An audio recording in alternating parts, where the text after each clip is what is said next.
largest crypto airdrop in crypto history. Is that right?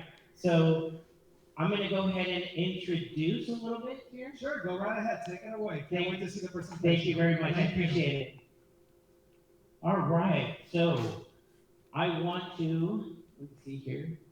Hi, Richard. Hey, how's it going? Can you hear me? I can hear you just fine. Awesome. There's going to be a little bit of a delay here, so I just want to go ahead and introduce you. So Richard Hart, he is a serial entrepreneur and raised more than 27 million for medical research and longevity.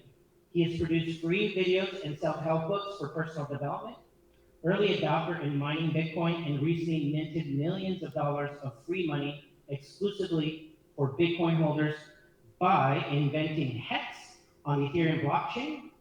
This year, he will be forking the full system state of Ethereum by launching the PulseChain network, which will be the largest airdrop in crypto history.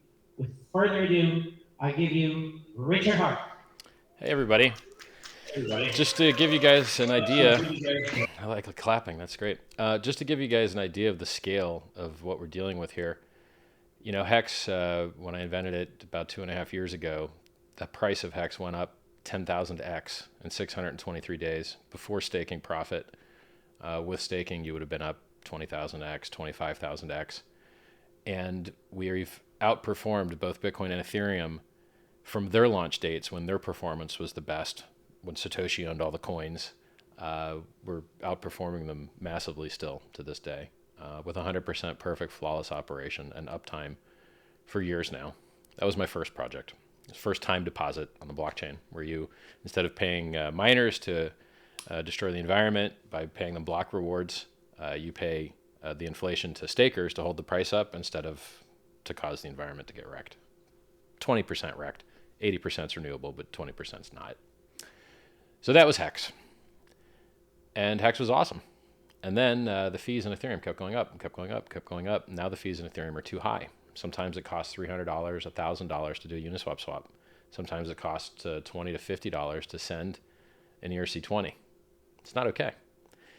And the only way to solve that is to build new capacity. So if you've got a finite resource and you've got demand and the price is too high, you can either increase the supply, which is what we're doing, or you can decrease the demand, which no one's interested in decreasing the demand, right? So there's been a lot of Ethereum forks. The problem with all these forks is that they don't give you free coins. And they require everybody to use a bridge, and we see bridge getting hacked left and right. So the wormhole bridge on Solana got hacked for $300 million a couple weeks ago, maybe a couple months ago. Another bridge for some NFT platform just got hacked yesterday or the day before for $600 million. And the Polygon bridge was at risk of losing some billions of dollars, except they discovered it before the hackers did. And so all those systems are not as intelligently designed as PulseChain. Because in PulseChain, because you're getting a copy of every single coin that you have on the Ethereum network on this chain, and to access those coins, you can access them right now as we speak, and the testnet's been working fine for months. You just change one setting in your MetaMask. It points your MetaMask to the new network, and all your coins are already sitting there waiting for you. You just add them one by one. So, and then this reduces the reliance on these risky bridges, because you don't need to bridge from one network in. You can just use your native coins on the native network. It's more secure. It's also better designed than Ethereum 2.0. We've seen over $100 million lost from Ethereum 2.0, which doesn't even really exist yet, because it only incentivizes people to centralize. So in Ethereum 2.0, you can't become a miner unless you have 32 Ethereum, which costs about $100,000. If you don't have $100,000, you're going to give your keys to somebody else, and then they're going to lose your money, steal your money, and it's the exact opposite of why cryptocurrency was invented. Cryptocurrency was invented to remove counterparty risk, to put people in charge of their own financial future, to give people their own self-sovereignty, to make things more efficient, faster, cleaner. And so even Ethereum 2.0 isn't as well designed as PulseChain, and it doesn't run as on battle-tested, tried-and-true software where the bugs have already been ironed out over years. So PulseChain, I believe, will launch more secure than Ethereum 2.0, already has higher throughput with 3-second blocks instead of 13-second blocks. And you can raise the gas limits higher as well. And you don't blow up the environment because you're not paying for proof of work. It's all proof of stake. and you have delegated stake so that you can hold your own keys and delegate your stake to another validator and not have to worry about having 100 grand to participate in the network.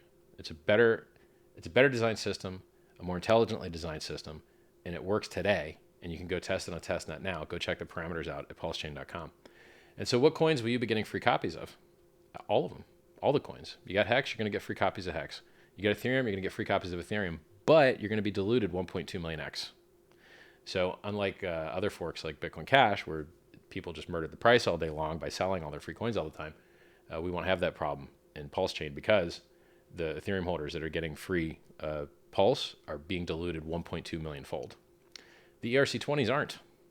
So if you've got a Hex, you're getting a Hex, and there's no increase in supply. If you've got a Uni, you're getting a Uni. If you've got a 1 inch, you're getting a 1 inch. If you've got a NFT, same exact code, pulls over. Now, there's some exceptions here, right? So fake DeFi, things that have admin keys, like stable coins, or maybe you could even consider NFTs. Depends on what you consider authoritative to whether you own an NFT or not. Is it that some guy's centralized server says you do? Or is it that the blockchain says you do? So, in the case of stable coins, you're not going to be able to redeem them for dollars, maybe unless they're algorithmic. But they're definitely going to have different parameters at launch. And then they've got admin keys so they can validate all the coins that they want, but they might not do that because they probably wouldn't want all their users suing them for just jacking all their users' free money that they got. So who knows how that's going to play out. And so for real DeFi, really truly decentralized things like Hex, it's the same exact code. And, there's no middlemen, there's no counterparty risk, there's no oracles, and there's no admin keys. It's beautiful and wonderful. And you're going to, never in the history of man have 10,000 new coins just been 10,000 new coins, and probably 10,000 new trading pairs are just issued into existence for free to everybody. And now the question is, how do you get people to back the value of these new coins so that you reduce the load in the Ethereum network to lower the Ethereum fees to make everyone happier, and have people participating on this network with higher throughput, lower fees, less destruction of the environment, basically no destruction of the environment? Well, you incentivize it. And so over $1 billion was raised for freedom of speech, and those people that sacrificed were given free PulseChain tokens. It also generated $27 million of real cash in the bank for a 501c3 registered charity that does medical research. And then PulseX also raised some billions, and PulseX is a Uniswap fork that does 22% of the fees get burnt. There's no inflation, only deflation. Same in PulseChain. In PulseChain, 25% of the fees get burnt. There's no inflation, only deflation. Hey, Bitcoin guys, you like the whole inflation goes down all the time thing? Well, you'll really love the no inflation, the coins burn thing even more, if that's your model of what creates value and appreciation. So 22% of the fees get burned in PulseX, deflation only, no inflation. 25% of the fees get burned in PulseChain, no inflation, only deflation. World's largest free airdrop, better designed than Ethereum and Ethereum 2.0, uses primarily Ethereum code. The majority of the code that had to be written was getting the system states to match up and to change the proof of work, the validation and the slashing and the those components. So what do we got? We got Hex.com, world's first time deposit, did over 1 million % returns in 623 days, 100% perfect flawless operation. It was given away for free to Bitcoiners, and to tell you how many free coins they got, those coins that they received for free today, after a 60% drop, are worth $500 million. That's how big the scale is that we're talking.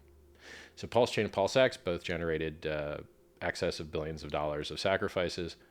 Hex.com gave $500 million worth of free Hex to Bitcoin holders exclusively. And, for fun, I bought the world's biggest diamond. So I've got a 555.55 carat diamond. It used to be called the Enigma. Now it's called the Hex.com Space Diamond. And it matches up with the maximum stake length that you can have in Hex, which is 5,555 days. And so a lot of people will get tattoos on their body of 5555, call it the Quattro Cinco Club. And I don't know, I've got like $7 million of watches now and a few Ferraris, a couple Ferraris.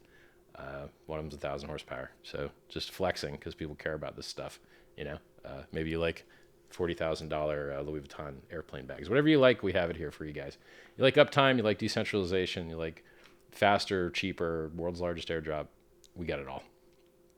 And then if you like free self-help books, I got 200,000 followers on Twitter, twitter.com/RichardHartWin. I called the top Bitcoin top on the day 11 months ago. Who else called the top on the day?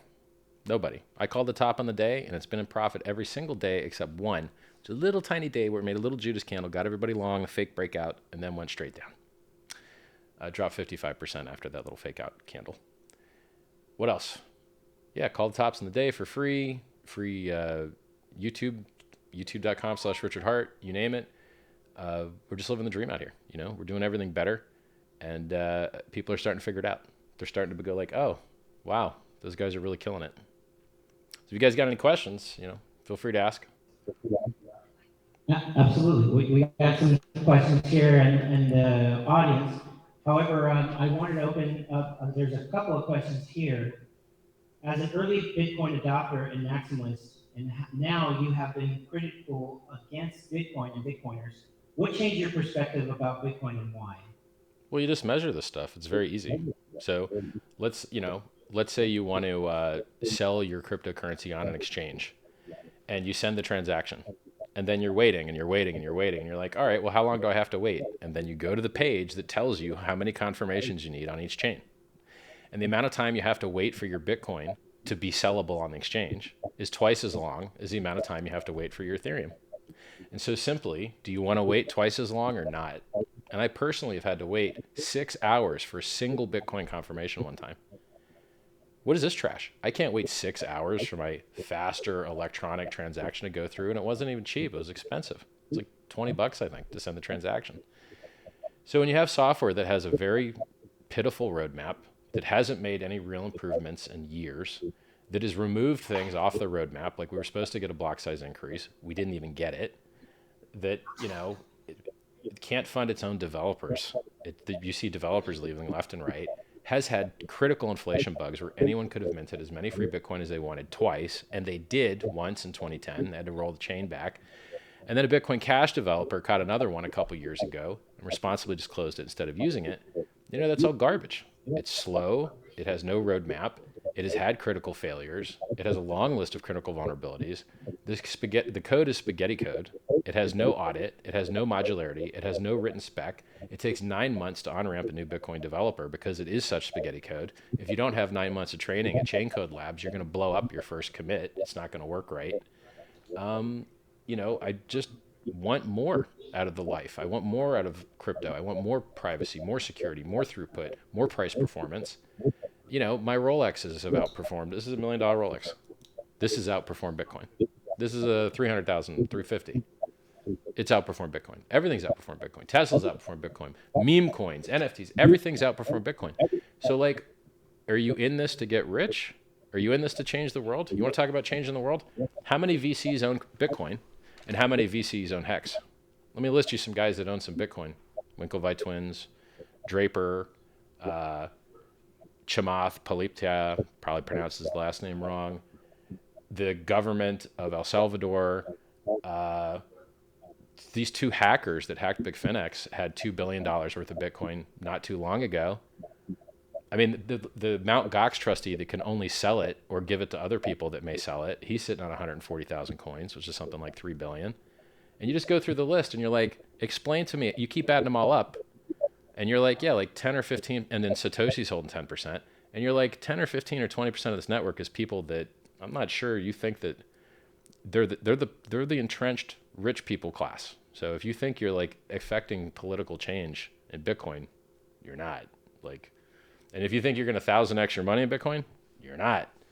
But you can, and in other things. So PulseChain.com, PulseX.com, Hex.com. We're really out here giving people an opportunity to participate in superior networks for free. When I got into Bitcoin, I got in for free. Now you can't get in. Can't get into Bitcoin for free anymore. You got to give your money to evil middlemen that aren't in the United States to hope that they send you your mining equipment on time so that you can start paying electricity bills. It's just gross. But if you want to mine Hex or mine PulseChain or stake your PulseX, you don't have to deal with any weird foreign company and hope that they send you your mining equipment and hope that the government doesn't outlaw it, which, by the way, a couple weeks ago, the EU was just going to ban proof of work. They were going to ban it. And it was close vote. So, now I spoke out against that because I think it's disgusting. But, that's not my financial interest. My financial interest would be, yeah, look, PulseChain solves this. So nice guy I am to do the honest thing. So what is the Hex token and why is it better than Bitcoin? Well, I mean, it depends on what you want. If you want pitiful price performance, Hex doesn't have that, but Bitcoin does. If you want inflation bugs, Bitcoin had that a couple times. Hex never has. If you want to pay middlemen and blow up the environment, Bitcoin's got that. Hex doesn't have that. If you want ATMs, Bitcoin does have that, but you're paying like a 10% premium. If you want the most liquidity, and instead of being liquidity and getting paid the bid-ask spread and getting paid the fees, you have to be hot in the biscuit to sell immediately and eat the liquidity on the other side of the order book, you're going to get better order execution in Bitcoin.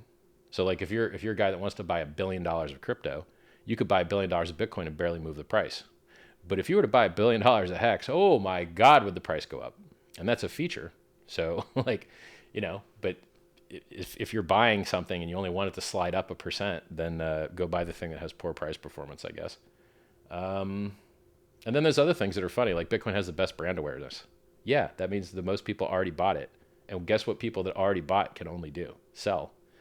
The thing that doesn't already have everybody knowing about it is the thing that people haven't already bought, and therefore they might be able to buy it and move the price up. And so as you become an advanced speculator, which I am, I'm the guy that calls the top on the day. No one else can do that. Like I brag about it because it's miraculous to be able to do it and do it for free for people. It's a buy the rumor, sell the news event. People don't get it. So, I have to educate them. I have to re-educate these people because they don't understand things properly. They say, oh, inflation bad. You're like, really? Then why did the Bitcoin price go up the most when the inflation was the highest? Windows shutting down, gray face, NPC, JPEG. So I wanted to open up another question here. Yeah. Is that okay? Yeah, please. Because you were talking about the Ethereum blockchain and Yep. you were building the Hex token at the time. Yep. And of course, I don't think you could foresee there was going to be all these big gas fees. Well, no, I knew that it could be a possibility, which is why I said if it ever started to suck, I'd fork the network. And then I just did what I said I would do. So that goes into my other one. So some people at the beginning of Hex, some people have criticized you about designing an OA that holds most of the supply of Hex tokens. Yep. What is the function of the OA? Well, it's really simple.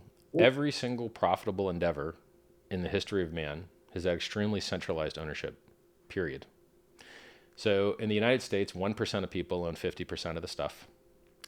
In a football team, one guy calls the shots. In a family, very often one guy calls the shots. In governments, one guy has the nuke button. Comes down to one guy, extremely centralized. Facebook, majority of the voting shares, tons of the non-voting shares, Zuckerberg owns them. Elon Musk, 20% he owns. Every single ERC20, massively centralized ownership. Bitcoin itself, massively centralized ownership. 42% of all Bitcoin sits in 2,300 addresses and has for years. And that number's been getting worse over time, not better. The centralization in addresses that have over 1,000 coins in them just keeps going up. So if you're noob, as most people in crypto are, compared to me anyway, you think that decentralization is the best. Let me prove for you that that's not true. How's the Amazon stock price? Amazing. And what has Amazon done? Total vertical integration. They own the servers. They write the server software. They own the shipping hubs. They have their own product lines. They have their own billing. Total vertical integration for cost efficiency. Now, what's the opposite of vertical integration? Decentralization. And so because blockchains are decentralized, you have the most expensive writes to the database, the lowest throughput. They suck so bad you can't ask them to wake you up in the morning. That's how poor the blockchain is. It can't even wake you up in the morning. You have pitiful amounts of computation. Most people's cell phones can outperform the entire network's computational ability. But we're willing to incur all of that horror and all that suck to have censorship resistance. And so blockchains are only as useful as they are censorship resistant. And so people confuse this because they're noobs. And they think, so censorship resistance and decentralization is useful in the network, and therefore it must be useful in the ownership structure. And you're like, no, actually, go look at the charts. The more centralized things do better on price performance. And what you would consider to be the most decentralized thing, which would be Bitcoin, gets murdered by everything. Like from the COVID dip, Ethereum went up 3 times as high as Bitcoin did. Bitcoin did an 18x and Ethereum did like a 50x. And Hex did like hundreds and thousands of X's. And when you have an S curve of adoption, people think that they're early buying into Bitcoin after the world's richest guy already bought, after a nation state already made it legal and bought, after it's on the world's largest market, the CFTC futures market in Chicago Mercantile Exchange. You're not early in Bitcoin. It's 13 years old, guys. And that's the reason the price chart is falling over, and you've been down for 11 months now. The price is down for 11 and a half months now because you're at the top of an S curve. Now, will the price make new all-time highs? Yes. Will it get outperformed by almost everything else in crypto? Yeah, pretty much. Particularly things that have product market fit. There's a lot of scams out there. If you buy a scam and you hold it for longer, you're still sitting at zero and you lose all your money or get rug pulled. But if you buy a real innovative product that has product market fit, it has a walled garden, it has a vibrant, enthusiastic, you could even say zealotous community, you're very likely to have good price performance. I mean, the best time you could ever buy Bitcoin was Satoshi owned all the coins. The best time you could ever buy Bitcoin was no liquidity and there was only on one exchange. When everything sucked the most was the best time to buy Bitcoin or Facebook or Amazon or basically any of these things. But people get it backwards. They're like, oh, Bitcoin's more popular. Yeah, so now you'll make less gains. Good job. Learn how to speculate, you know? So my next question, what is PulseChain and why are you giving people a free copy of the ERC20 token? Well, for me to save hexagons from high gas fees, because the code is immutable and can't be changed, and it's already extremely gas optimized anyway, it's got bitwise shifts, bit packing, caching built into it. The only thing you could do is give people a new free version on a new superior network. And that's also the way that McDonald's scales. So did they try and build a bigger and bigger and bigger McDonald's? No, they just build more of them. Did they try and build a bigger and bigger and bigger gas station? No, they just build more of them. Horizontal dumb scaling is how most effective things in the world are scaled. Schools, do they try and build a bigger and bigger and bigger school? No, they build more schools. So, you know, it's obviously the right solution. And I'm very happy and very lucky that so many other people missed the idea that you could have the world's largest airdrop, because the overhead is very similar. You know, the overhead of launching a new network and choosing to launch a new network with the existing system state, they're kind of similar. And so why wouldn't you give everyone the largest free airdrop in the world and prevent them from having to use bridges and be able to deload the network, which is overloaded on Ethereum? Like, it's just win, win, win, win, win. Like, it's beautiful. And the fact that, like, also as a liquidity provider, you know, as a liquidity provider, you want a lot of volume but no price movement, because then you don't have impermanent loss. Or I guess if, you know, you could say if both things raise in price, that's okay too. But when one thing raises in price versus the other thing, as a market maker, as a liquidity provider, you sell the thing that went up and you end up losing. But if you imagine bridging in your free, or bridging in your ERC20s to the network and pairing them with the free PRC20 copies, now your impermanent loss, after the market figures out like a reasonable ratio, it's very likely to be less than like crypto versus dollar. It's very likely to be like these kind of things move because they're bonded by the liquidity in their pairs. It's called Hart's Law. If you want to Google it, I invented it. It's why all the prices in crypto go up and down at the same time. It's not because there's some genius like fund making that happen. It's actually a side effect of the liquidity in pairs between two different coins bonding their prices together. So if you can exchange one Bitcoin for one Ethereum and Bitcoin goes up versus the dollar, Ethereum also goes up versus the dollar, because you can just swap your Ethereum for Bitcoin because there's liquidity in the trading pair. And then if one goes down, they both go down, because now where you could have swapped it for something, now you can't swap it for something that was more valuable. So it's pretty, I liked that particular discovery of market analysis enough to stick my name on it. That's how happy I'm about it. So we're going to open up for Q&A right now. If Sure. anybody has any questions, you can come up to the stage and ask Richard Hart. I think you know this guy right here. Hello there. How's it going? How's it going? Richard, my question would be, what are the things which are missing before the actual fork, the actual launch? Oh, well, I mean, the automated market maker price fixer bot that tries to repair all the market caps to make up for the 1.2x dilution of the Ethereum guys, that currently runs against like V2 things and V2 forks. on Uniswap. So for instance, Uniswap itself, version 2, and SushiSwap. It would be nice if it ran against V3. So I'd kind of like to see it run against V3 before mainnet. If it doesn't, fine. Some ARB guys will just make some free money. But if you don't have to give the ARB guys free money, then or extra free money, then it would be nice to see the AMM price fixer bot repair the V3 prices as well. And the sacrifice balances still aren't where I want them to be. When you have 150,000 sacrifices from 150,000 unique addresses that you want to give free credit, you really want that free credit to be right. And a lot of people are stupid and sacrifice things they shouldn't.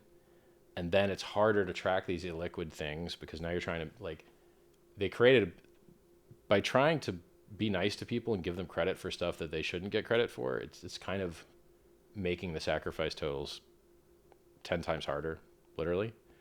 So basically, sacrifice totals, AMM bot are the two things that are, if we knock them out of the way, we pretty much can go to mainnet. There's some other internal things that are too computer techy to really mention, but AMM bot and sacrifice balances are basically where we're at. We've run out of other stuff to do, right? Like bridge is done, tested out the yin yang. Staking is done in the PulseChain side, tested out the yin yang. PulseX, the buy and burn function people can run and get a bounty, all that stuff's been tested out the yin yang. We're just running out of things to finish. So basically it's just AMM bot and SAC totals. Cool, thanks, Richard. My next question would be, there is rumors of you building a better version of a wallet as well. Is that the next? Yeah, I'm hiring devs to build a wallet, true. But they're not really hired yet, so let's wait until they are, But we're almost be at full vertical integration. So we've got value storage with Hex, we've got consensus network with PulseChain, we've got trading with PulseX. The only thing we're missing is fiat on-ramp and wallet. So we almost have the whole stack, pretty much. We're almost there. All right, Richard, and my last question to you would be, for somebody who missed the Pulse sacrifice phase and the PulseX sacrifice phase, what could a new crypto investor do right now? Well, I mean, if you think Hex might have a lot of value because there's so many hexagons that it's likely to be one of the most liquid things, I would assume, on the new chain. Doubling your Hex by getting a free copy of it on the new chain seems cool. I'm not sure what the rates look like, but there's that Easter egg that you still can sacrifice, but the ticker keeps running behind the scenes. I'm not sure what that rate would be. On PulseChain, it's a terrible idea. Definitely don't PulseChain sacrifice. Maybe in PulseX it's not as bad, but I don't know the math. What else? PulseChain, PulseX, Hex. There's another token as well. There's an incentive token that is given to liquidity providers to give them an even larger incentive to bridge in their ERC20s and pair them with their PRC20s to back the value of the PRC20s. So there's 5 basic tokens, right? So you're going to have Ethereum on Pulse, Ethereum on Hex. I'm sorry. You're going to have Hex on Pulse. You're going to have Hex on Ethereum. You're going to have the incentive token. You're going to have PulseX and PulseChain. 5 tokens there, Don't get wrecked is my best advice. Don't start, I'm not a lot of people love these JPEGs. I don't know, guys. CryptoKitties came out in 2017, crashed the Ethereum network, and these JPEGs are the reason why Ethereum's so loaded up right now, because people only use Ethereum to do 2 things: trade, which is part of what's awesome about PulseChain, is that we got the ticker symbols and we got the code, and all people care about is trading anyway. So there you go. And with the NFT stuff, NFTs and trading are the majority of the gas users on the Ethereum network, probably 80%. And so by taking the trading off of the Ethereum network and putting it on PulseChain, you're going to get a lot cheaper gas fees on Ethereum. It's going to be a lot easier to on-ramp users. They're not going to have to pay a $50 penalty to buy in, and gas fees. It makes everything better for everybody. So there's a lot of Ethereum killers out there. I don't think PulseChain is an Ethereum killer. I think it's an Ethereum helper. We'll see, Richard, you got another question here? Yeah. Hi, Richard. My name is Agnes Buczynski. I'm a longtime friend of T-Money here. Nice. I am very new to stream dropped right there. I heard I'm very new too, and then the stream got blown out. You're back. Okay, I hear you again. I heard you're very new, and then start over from I'm very new. Okay, so I am very. Dropped again. No.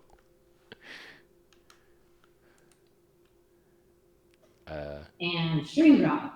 It's back again. Can you hear me? Yep. Third time's the charm. Okay. 333. So leave her in that. So anyways, what I wanted to say, I'm very new. I'm learning a lot of things, but this is the mistake I made.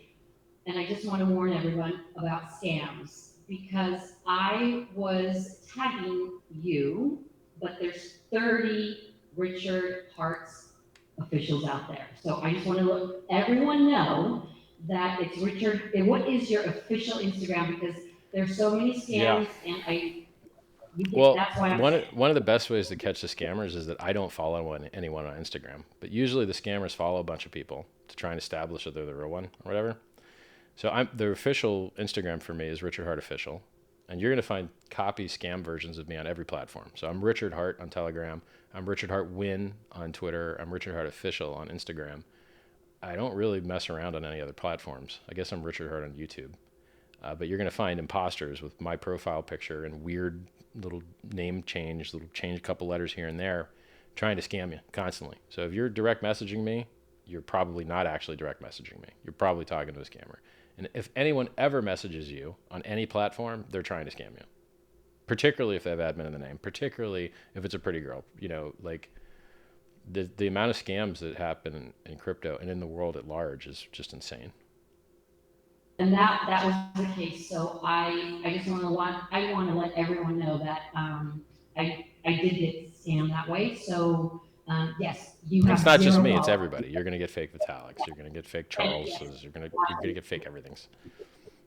Absolutely. So I just want to make sure that everyone is following the correct Richard Hart, who has who is following 0 people. That's me. I want to say thank you because I really appreciate what you're doing for. My pleasure. And everything. I fully support it, so I want to say thank you. Thank you so much. I appreciate that.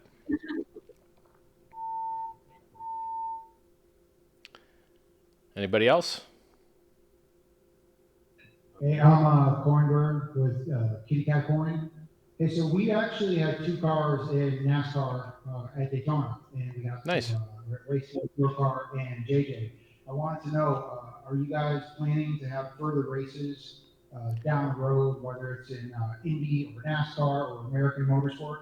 So, I mean, we just had a TX2K 22 3,500 horsepower Lamborghini Evo win the mile-long races over in Texas, and it ran a 233.5, I think. And he had a different boost setting where he could have run a 245. So he's doing his own thing. You know, it's all decentralized. So, you know, people have passions. They get really wealthy with the products that I build, and then they have passions, and they want to do their passions. So there's guys that like car racing, so they do car racing stuff. Now, me personally, I like direct response ads where people can actually click the ads, you know? I see a lot of these mass media ads, and then I watch it, how many, like, clicks go on the site, and there's no extra clicks, and you're like, hey, it's like it never happened. So, you know, for general brand hope that someone pulls their phone out and types it, I don't like those ads personally. But they look cool. If you do it once, you get a cool JPEG for the site. That's nice. But if you keep doing them, I don't think they work at all. I think any kind of direct marketing would be superior, in my opinion. Right. So the answer is I don't know if they're going to keep doing them or not. I personally wouldn't do them, but these guys are just passionate about it, and they like to do stuff they're passionate about. Right. So we're building out like an esports platform, and we're going to have like multiple leagues, you know, different racing simulator games. So are you guys planning on doing esports? I mean, I used to be addicted to games for over a decade. I've got like 25,000 hours in some games.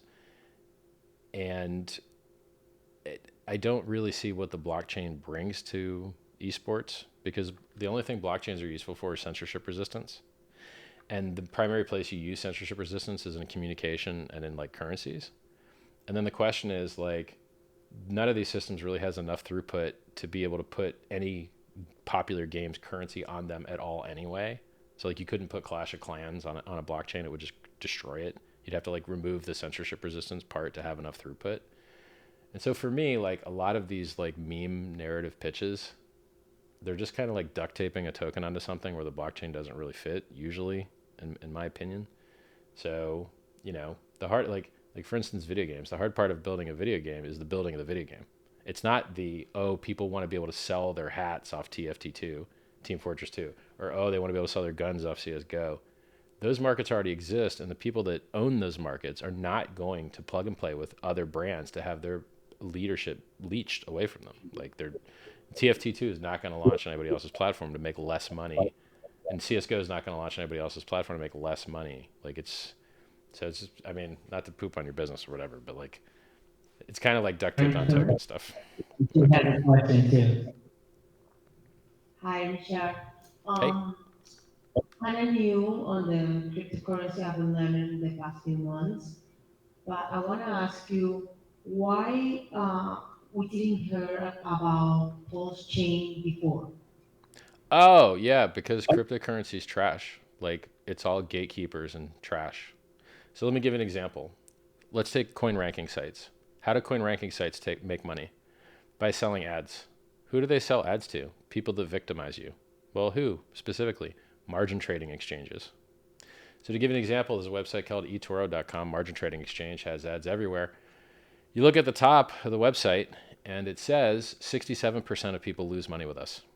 And that's misleading because I guarantee you that the number of people that lose money, the amount that they lose is larger than the number of people that won money. And that it's net negative for all the participants, except for the middleman. The middleman gets very rich.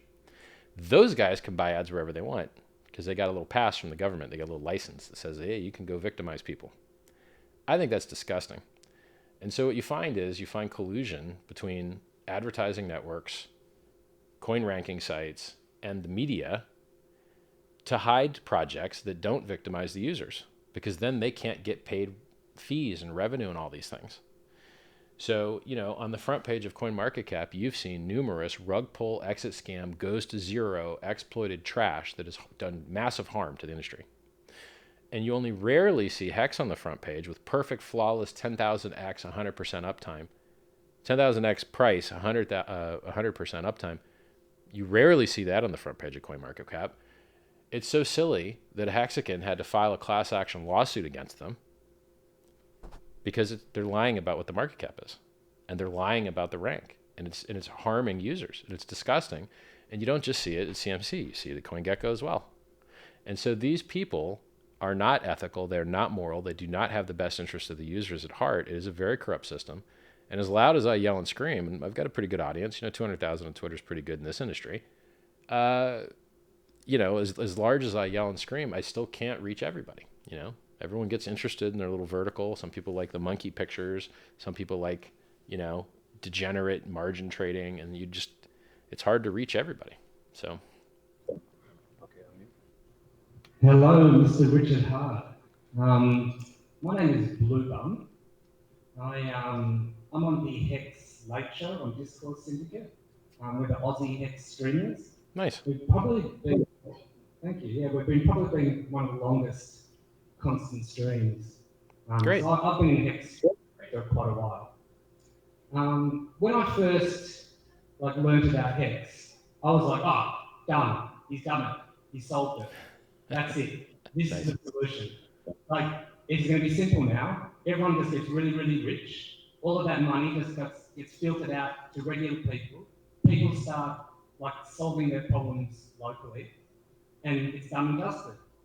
But it's turned out to be this incredible roller coaster of a ride, an adventure, an unfolding adventure with so many twists and turns. Yep. We're now at a stage where you're about to launch a whole new chain.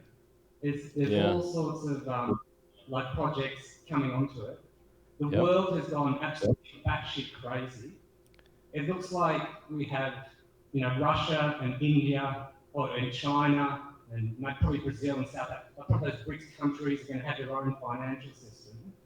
We've got Western leaders who are just utter morons. This is a very long question.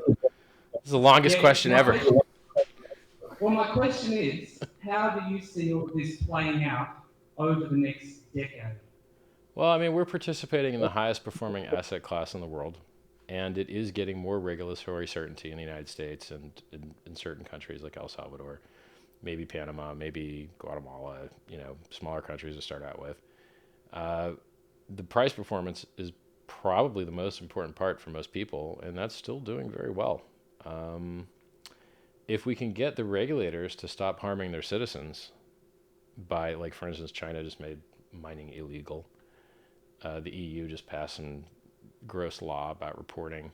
And it's just like, technology doesn't solve politics. And at some point, all these very wealthy crypto people are going to have to play politics to get the government power structures to do better things. So it's unfortunate because it's time consuming and has a lot of overhead, but they have the power and they very often use it to make the world a worse place with net negative decisions that harm everyone. So for instance, if you like law enforcement, you want law enforcement to be able to do a good job, what law enforcement does is looks for needles in haystacks. And so what does regulatory do? They give them more hay. And they make it harder to find actual suspicious things because they declare everything as suspicious. And it's terrible. And what they need to do is hire more investigators and file more injunctions and have more court cases and do more discovery. Those things actually work and prevent crime, stop crime, put criminals away. But this pretending that everyone is preemptively a criminal and violating everyone's privacy is how you create huge honeypots. So, you know, the Department of Defense lost a huge amount of data to a hack. Equifax lost a huge amount of data to a hack. You're going to see all of these giant centralized pools of data get hacked and abused over and over and over again. And the only real way to protect the citizens is to not have the data in the first place. And so it disgusts me that these nations have rights clearly defined for the privacy of the citizens. The Fourth Amendment in the United States, the United Nations Charter, individual states, you name it. They all say privacy is a human right and it should be protected. And then every single thing they do removes that. And you're like, guys, you realize you're violating the very principles on which the body that gave you power was founded. You're violating the principles by which you accepted the office. You're violating the Constitution. We have a right to privacy. Stop violating it. Privacy means you don't know about it. Just I do. Just maybe the person I'm talking to. You, government, you don't get to know about it. But the government just doesn't understand that. They think everything's better when they have more power. And then they don't look at how that works out. You know, how that works out is, you know, what type of government has the most power? A totalitarian government. And how does that work out? We've seen a lot of sanctions recently. Maybe it works out like that, you know? These people need to be helped to stop hurting themselves. And politics is kind of unavoidable, unfortunately. Yeah, I mean, I personally see us building around them. And as the economic energy moves into real people's hands, then that's how we build around them rather than sort of taking over those structures. But I've just got a couple of other questions. One is, I tried to tee up an interview with you in Nomad Capitalist. Yeah. You guys were talking and all that kind of stuff. They Sounds tweeted good. out what questions should ask Richard Hart. Did it ever happen, or? I can't remember. I'd have to Google the guy's face. Let me look. Yeah, I talked to this guy. Yeah, that did happen. I talked to this guy, yeah. As you can tell, I don't watch his content, so I didn't remember who it was. But I have talked to that guy with that face that I just Googled. Okay, so he's just not released it yet. And one final question. I'm early on, got very, very excited about AIRDROP. I was wondering, at the conference, I think you said you hadn't looked into the well, claiming and minting looks fine. I didn't personally review the other functions, but like, I'm very, very weary and avoid promoting other ticker symbols than the ones that I invented. So, you know, people have minted it, people have claimed it, people have sold it. I haven't heard about anyone having any problems, but it's not my product. You know what I mean? And so if someone else builds a product, price goes up, cool. Price goes down, cool. I don't want it to bother my life. You know what I mean? So check it out. I mean, it's free. If you're a Hexagon and you've got stakes, it's free. I don't. Yeah. Free stuff's usually cool. Okay, there's a lot. Thanks to you. Thanks for your answers. My pleasure, man. We got another question here. Thank you very much, Tony. Richard, how are you? Doing good. Number one, thank you very much for creating Hex. Like many of us here, it's actually changed our lives, you know, Nice. and for the better. And I think that it's something that I've promoted here in Miami. Mine is Hex_Miami on Instagram. Nice. And I just want to give that financial freedom, just like we've been talking about. I know we're almost neighbors, so Saving lives, man. you know, Putting people in charge of their futures. Yeah, so absolutely, thank you very much for creating it, and obviously I've been following your other programs and coins. Just a question was, I noticed this past week, I've seen a couple of spikes on Hex. Have you noticed them? I've seen them almost like up to like $1 or so, or maybe 5. Oh, the spikes, yeah. Like basically most of the charts. I think a lot of those spikes are people that are not setting their slippage limits properly in Uniswap. So if you use 1inch or Uniswap or Matcha.xyz, there's a slippage limit that you can set. And if you don't set it, then someone can sandwich you, buy right before you, let your order execute at a way higher price than it needed to, and then sell right after you, and they just make free money.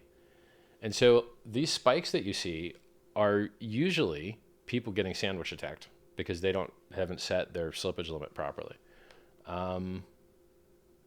But you might have seen, like, I think maybe that spike up to 20 cents might not have been a sandwich bot. Like, you have to dig in and look at each transaction, right? But like this is just all normal for Hex, right?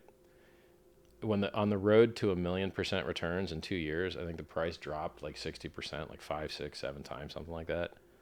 Like, it's just volatility is the price you pay for the world's best performing asset. So it's in the game, you know?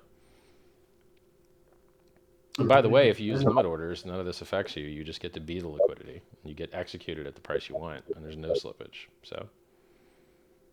Okay. So that would be using Uniswap, right?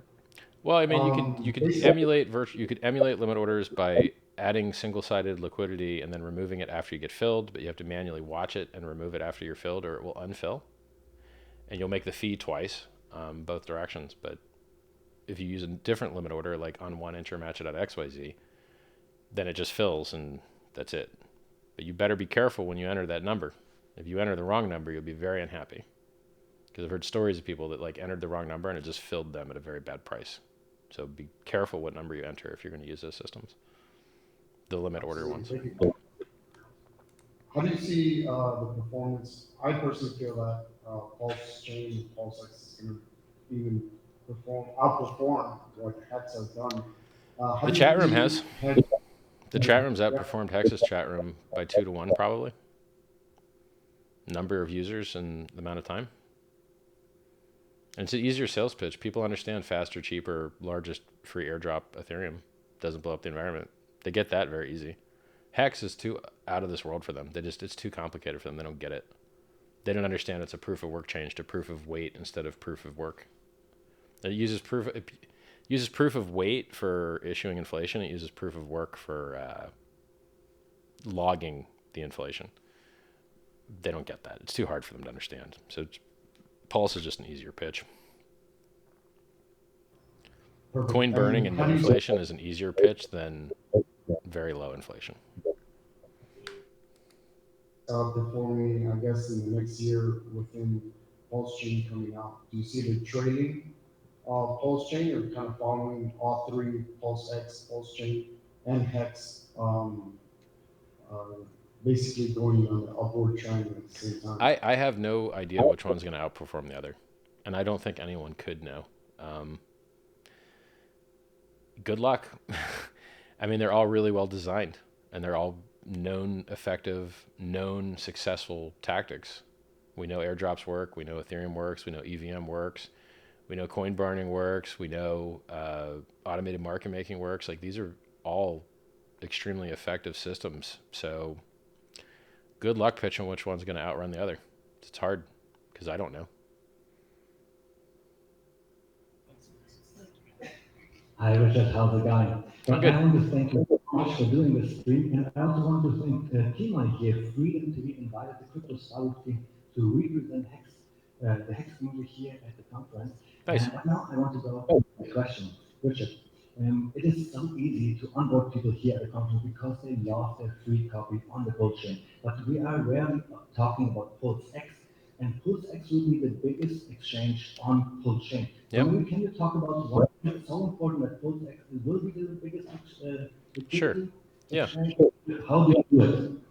So PulseX at the very first transaction on the network goes and harvests all the other exchanges that it can access, like Uniswap V2, SushiSwap, hopefully Uniswap V3, maybe Banker, maybe ZeroX, we'll see.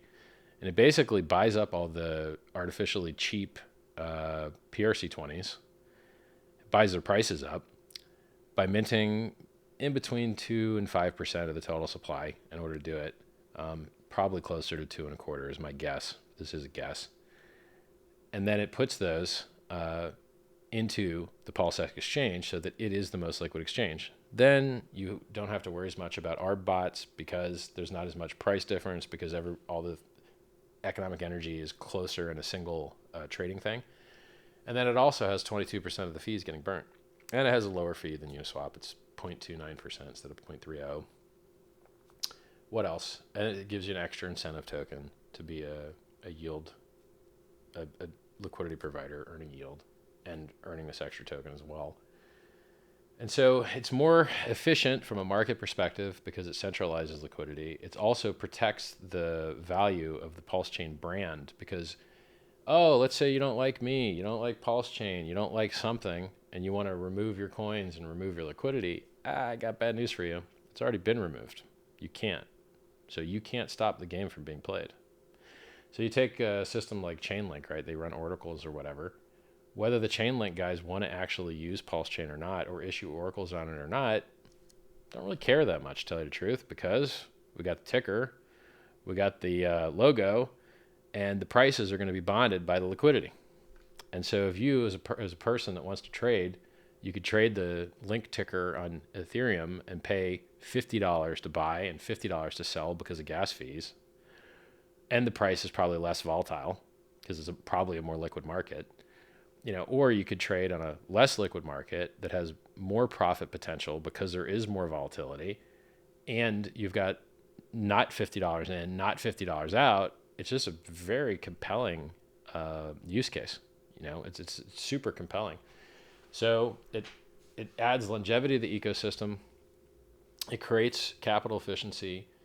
And, I think the value of all the PulseChain in the beginning, before you get direct listings, is going to be in people bridging stable coin value and ERC20 value in and pairing it with its PRC20 copies.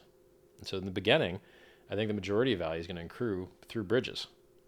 So, and then having PulseX be able to reward people in addition, not only just the fees of pairing their free PRC20s with their ERC20s, which by the way, when have you got the other side of the pair for free?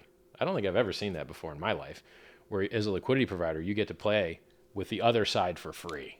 And there's probably less volatility because they're so similar to each other. So it's like, I think it's awesome. Like it's one of the killer features. So being able to on-ramp users with a single button click in MetaMask, awesome. And being able to back the value of the PRC20s with bridging ERC20s in a yield farming program is just awesome. Like they really well-designed systems. Richard, I have a follow-up question from the Hex community directly, because you have seen the sacrifice rate for PulseX was so great, so many people sacrificed. For Pulse, a little bit less. So this brings us to the following problem. A lot of people sacrifice for PulseX, but they do not have PulseChain yet. So the question from the Hex community will be, Richard, what is your opinion? What would be a good ratio to hold on PulseChain and PulseCoin? Well, I mean, I really don't know, but I'll try and throw guesses at you. So, I mean, if you looked at the sacrifice balances during the ranked sacrifice phase and you compared their like net US dollar kind of sacrifice equivalents and then divided it by the supply, I think you could end up with like a ratio from that perspective to have as like a starting ratio, but the starting ratio doesn't last very long. What really is going to set the ratio of Pulse to PulseX is people actually trading it. And so you're going to be able to, before the bridge is open, you're going to be able to open Pulse. You're going to be able to trade Pulse versus PulseX. And you can see this on the testnet right now. Like, you can go trade your testnet Pulse versus your testnet PulseX right now on testnet and experiment it and get ready for it. So, I don't know what the market's going to set the ratios at. And my guess for what like a reasonable starting ratio would be just kind of like the sacrifice values or whatever, but it's just pulled out of my butt. Like, it just seems like an okay ratio, because where else would you set it? I don't know, Thank you, Richard. I will give My it pleasure. to money back. Hello, Richard. How are you doing? My name is Carlos. I just learned about Hex today. I'm very excited. My question has to do as a business owner. What are some of the ways that I can do to integrate this to my community and to Well, my player? it's an interesting question. I have a unique perspective on this. I love that it's hard to spend Hex. I'm glad you can't buy Rolexes with Hex, because if you could, there's probably some Hexicans that would hurt the Hex price to go buy watches, which is as nice as they are, they're not going to appreciate long term as much, in my opinion. So, or at least they haven't. I mean, Rolexes didn't go up 1,000,000%. Hex did. So I like it when people can't use the things I invent to actually buy stuff, because it introduces extra sell pressure, in my opinion. Now, there are some exceptions to that. If you had something that generated excess purchasing pressure and holding pressure because it was accepted, then that would be an exception. But I think a great example of showing you how powerful not being able to actually use the stuff as cash. You can't use Bitcoin many places. Price went up 690 million%. Seemed to have worked out okay. So, another thing is the velocity of money is indirectly proportional to the value of the money. And so if you can accept it more places, it increases the velocity. And if the economic math, which is considered to be true, is true, then it reduces value. So if whatever you're doing causes the people to buy and hold, that's extremely valuable. If what you're doing causes people to just sell, it's not valuable. And so that's the rubric by which I would really decide whether it would be helpful to the community to integrate accepting that into your business or not. It might be, it might work out. It really matters whether it's more net buying or not, If you're advertising to people that have never seen Hex before, it's probably net buying. If you're advertising it to Hexicans, it's probably net selling. In terms of educating, I run a youth baseball league, and a lot of my players, they're starting to know about and learn about crypto, Nice. and talking about it. Mm-hmm. In terms of educating them and making it accessible, what are some of the ways that I can do to, I mean, to tell you the truth, bring it's it like, what is crypto? It's a big Excel spreadsheet that lives on the internet and inflates about 2% a year to keep it honest. In my new PulseChain system, it doesn't inflate at all. And then if you buy it and the price goes up, you get rich. If you buy it and the price goes down, you lose money. And then, like, what else is there? Don't give away your seed words to anybody. Okay? And then that's really like it. Like, you could pretend that you're learning a lot, or you could actually even learn a lot, and then in reality, what did you really achieve, right? Like, you still can't write your own code. You're still using the same wallet. You're still buying and selling on the same exchange. Like, you really didn't. The parameters which affect your profit as a speculator, they don't really change with how much you know about the network or how much you know about blockchains and latency and, like, you buy it, you hold it, you hope it goes up. Don't buy scams. Don't get scammed. Don't give away your seed words. These are the parts that actually matter. These are the parts that affect your bottom line, and everything else is just kind of like, it's like photography. Most photographers take bad pictures, and then you're like, but they know all about the gear. They know how many megapixels, they know how many stops of light absorption. They know all their focal ratios, but they don't know about framing, and they don't know about lighting. And then those are the things that matter more. Like composition and lighting matter more than your hardware. And a good photographer will do better with a cell phone camera than a bad photographer will do with a $10,000 Sony A1. So, blockchain is kind of similar. It's like, hey, you know more about the mechanics underneath. Great. Did you buy earlier at a better price? No, they're unrelated, you know? So I hope that answers you. Okay. Nice hat. I want to being part of the Mexican community, my brother and I, we really, for this next event that's coming to Vegas in September 6th to the 9th, what do we need to do to bring you out to Vegas as a Hex? I'm not going. I would rather build stuff, bro. I hate traveling. I hate it. The reason you see me doing the same stream forever on the same chair is because it's efficient. When I travel, my productivity gets wrecked. It sucks a lot. So I want to change the world. I want to make everything better. And I would much rather use this amazing production quality with 8K camera if I stick a fan on it, 4K currently, even though I can only stream to you guys at 1080 for some reason because software limits. Like my production value is amazing. There's no real reason that you have to come and sniff me or whatever. Like I did that for several months last summer in Europe. Bought the Ferrari Roma, traveled to 15 different countries. I did it, and I'm not in a rush to do it again, man. I want to work. I want to actually work, You get me virtually is what you're going to get. So one more thing, being a Hex again, I like to tip my hat. Nice hat, bro. For you, for the top hat. So all Hexicans, I would love if you guys start wearing the top hat for Richard Hartmore. Okay? Especially in PulseCon. Yeah, So, Miami's a great we spot for a have- top hat, I bet. Sweating to death. So we got one last question here. All right. We're gonna bring. Richard, I'm a really good chiller, and right now I have the R8, the Hex R8. Nice. I cannot use too much because we have the next tour in a couple of months. So what we want to do with Sweden TV together is we want to auction out the R8 to the Hex community. Do it. Would you support it? Make a shout out to the Hex community. I would tweet it. If you want to sell your R8, I will tweet it for sure. Yeah. I mean, like Hexologist was showing off his stickers on his support utility with his, Hex.com best performing asset 2020, 2021, whatever. And I tweeted that. Like, if Hexicans do cool stuff, I like to tweet about it usually. I like your Hex wrapped R8. I think it looks cool. Thanks. When you tweeted out the Hex workshops, it brought so much attention. So I hope we can do the same thing for you. I hope you're able to 10x and 100x your attendees because there's a lot of people attending crappier crap that they lose money on instead of make money. I hope you guys do well.